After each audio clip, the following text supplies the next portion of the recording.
गंगापूर तालुक्यातील भेंडाळा शिवारात सुरू असलेल्या जुगार अड्ड्यावर उपविभागीय पोलीस अधिकारी डॉक्टर निलेश पालवे यांच्या मार्गदर्शनाखाली पोलिसांनी मोठी कारवाई करत 6 जणांना रंगेहात अटक केली आहे। या कारवाईत रोख रक्कम, मोबाईल फोन, चारचाकी व दुचाकी वाहने असा एकूण 24,97,000 रुपयांचा मुद्देमाल जप्त करण्यात आला असून 3 ते 4 आरोपी अंधाराचा फायदा घेत फरार झाले आहेत।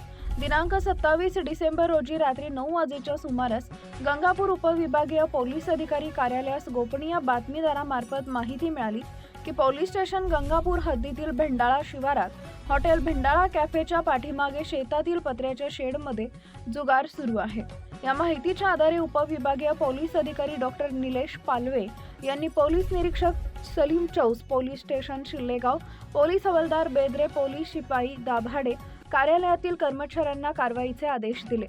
पोलिसांनी रात्री 10:30 वाजता छापा टाकला। घटनास्थळी पोलिसांना पाहताच काही इसम पळून गेले, मात्र 6 जणांना जागीच ताब्यात घेण्यात यश आलं आहे।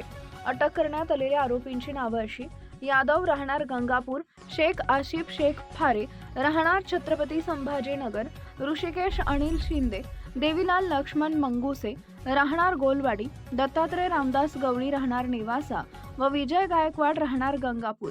पोलिसांनी पंचासमक्ष अंगझडती घेतली असता आरोपींकडून मोबाईल फोन, रोख रक्कम, जुगाराचे पत्ते तसेच 4 स्विफ्ट व फोर्ड फिगो कार आणि 4 दुचाकी वाहने असा मोठ्या प्रमाणात मुद्देमाल मिळून आला।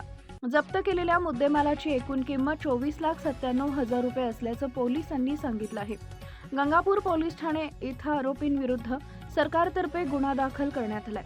या प्रकरणाचा पुढील तपास सुरू असून फरार आरोपींचा शोध घेण्यासाठी पोलिसांची विशेष पथके रवाना करण्यात आली आहेत। उपविभागीय पोलीस अधिकाऱ्यांच्या या कारवाईमुळे गंगापूर तालुक्यातील अवैध जुगार अड्ड्यांवर दहशत निर्माण झाली आहे।